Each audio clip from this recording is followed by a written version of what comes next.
कक्षा 9वीं के सभी विद्यार्थी ध्यान दें। आज की इस क्लास में हम हिंदी का सेट सी कंप्लीट करेंगे और 6 मार्च के दिन आपका हिंदी का जो पेपर होने वाला है उसके लिए हम यहाँ पे मोस्ट इम्पोर्टेंट क्वेश्चन पढ़ रहे हैं। ऐसे प्रश्नों को हम यहाँ पे पढ़ेंगे जो वार्षिक परीक्षा में आपके 100% आने वाले हैं। भरोसा रखें, पूरे वीडियो को लास्ट तक ज़रूर देखें, अच्छे से मेहनत करिए आप और वार्षिक परीक्षा में अच्छे से अच्छे अंक आप प्राप्त करें। तो देखिए, इसके लिए आपको थोड़ी मेहनत करनी पड़ेगी। जितने भी क्वेश्चन मैं आपको दे रही हूँ सभी को आप कंप्लीट कर लें अच्छे से। तो चलिए बिना किसी देरी के पहले प्रश्न को हम पढ़ते हैं। तो ये आपका पहला प्रश्न है, सही विकल्प चुनिए।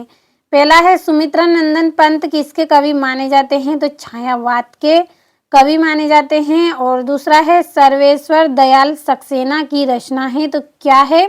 कांट की घंटियां इनकी रचना है। तीसरा है, वीर रस का स्थायी भाव। तो क्या है? उत्साह। चौथा है, तिब्बत में अधिकतर जमीन किसको दे दी जाती है? तो इसका आंसर आएगा जागीरदारों को।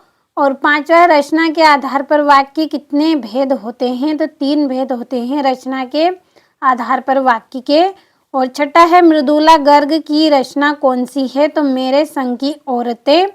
तो देखिए, एक बार फिर से बोलूँगी, भरोसा रखें आप, अच्छे से मेहनत करें और सारे प्रश्नों को कंप्लीट कर लें। और ये दूसरा प्रश्न, रिक्त स्थान भरने हैं।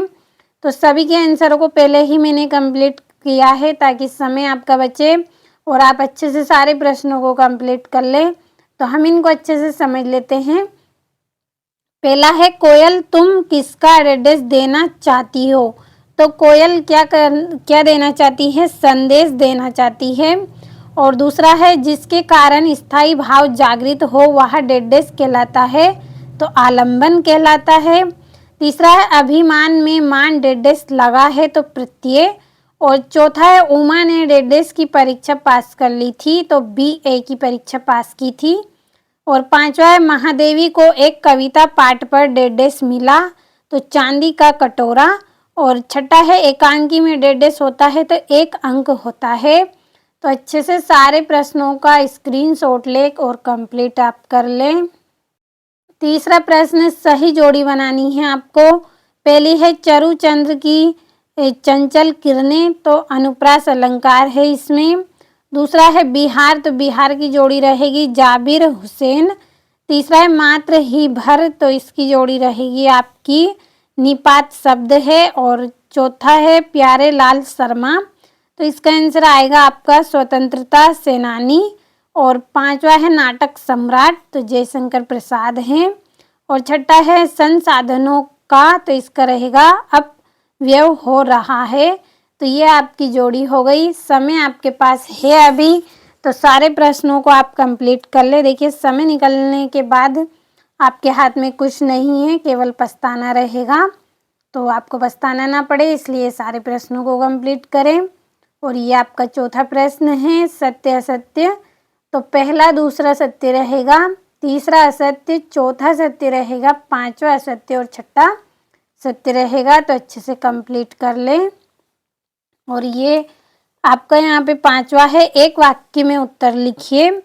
पहला है, मरकत के खुले डिब्बे जैसा क्या है? तो पर्वती ग्राम है। और दूसरा है, स्थायी भाव को जगाने वाले तथा उद्दीप्त करने वाले कारक क्या कहे जाते हैं? तो विभाव। और तीसरा है, महादेवी के परिवार में हिंदी को कौन लाया? तो माता जी लेके आई थी। और चौथा है, उपसर्ग शब्द में कहाँ जुड़ता है? तो उपसर्ग शब्द कहाँ जुड़ता है? शब्दों के पहले। पांचवा है, विवाह को बिजनेस कौन कहता है? तो गोपाल प्रसाद कहते हैं। और छठा है, नाटक में कितने अंक होते हैं? तो 1 से अधिक अंक होते हैं नाटक में। और ये आपका यहाँ पे छठा, भक्तिकाल की प्रमुख 2 विशेषता लिखिए। और सगुन भक्ति काव्य धारा के प्रमुख कवि व उनकी रचनाएं लिखनी है। सातवें प्रश्न में, कवि ने ईश्वर को सब शोक की श्वास में क्यों कहा है? तो 2-2 नंबर के प्रश्न आपके यहाँ से स्टार्ट हुए हैं, अच्छे से कंप्लीट आपको कर लेना है।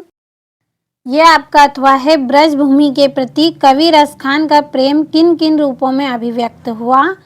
आठवां, कोयल की कूक सुनकर कवि की क्या प्रतिक्रिया थी? और अरहर और सनहाई के खेत कवि को कैसे दिखाई देते हैं? 9वां सुविधा और मनोरंजन के उपकरणों से बच्चे वंचित क्यों हैं? और हथकड़ियों को गहना क्यों कहा गया है? और 10वां है महाकाव्य किसे कहते हैं? हिंदी के 2 महाकाव्यों के नाम लिखिए। और स्थायी भाव एवं संचारी भाव में अंतर करने हैं। 11वें प्रश्न में रूपक अलंकार की परिभाषा लिखिए तथा उदाहरण दीजिए। और 12वां प्रश्न है जीवनी तथा आत्मकथा में 2 अंतर बताइए। और 13वां है राहुल संकृतियान की भाषा शैली की विशेषता लिखिए। 14वें प्रश्न में क्या आपको लगता है कि यह कहानी आज़ादी की लड़ाई की ओर भी संकेत करती है? और लेखक के अनुसार जीवन में सुख से क्या अभिप्राय है? तो सारे 2-2 नंबर के प्रश्न हैं। स्क्रीनशॉट नहीं लिया हो तो यहाँ से ले आप और भरोसा रखें, सारे प्रश्नों को कंप्लीट कर ले। इसके लिए देखिए आपको मेहनत तो करनी पड़ेगी, तो मेहनत से डरना नहीं है, अच्छे से कंप्लीट कर लेना है सारे प्रश्नों को। 15वां है आपका पाठ में टीले शब्द का प्रयोग किन संदर्भों को इंगित करने के लिए किया गया है? 16वां है संधि एवं समास में 2 अंतर लिखिए। 17वां है बाढ़ की खबर सुनकर लोग किस तरह की तैयारी करने लगे?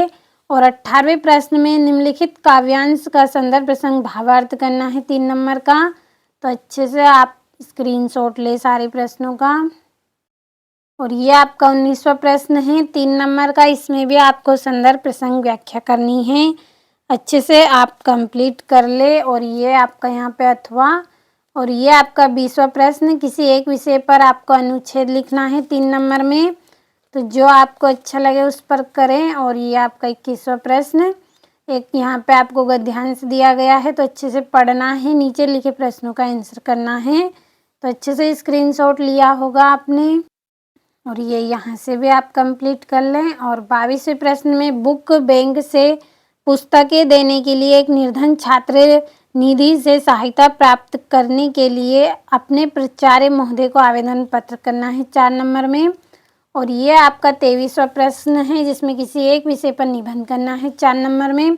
जो निबंध आपको अच्छा लगे उसे आप कंप्लीट कर ले और भरोसा रखें, सारे प्रश्नों को कंप्लीट करें। 6 मार्च के दिन आपको इसी में से ही क्वेश्चन देखने को मिलेंगे, तो कंप्लीट कर लें।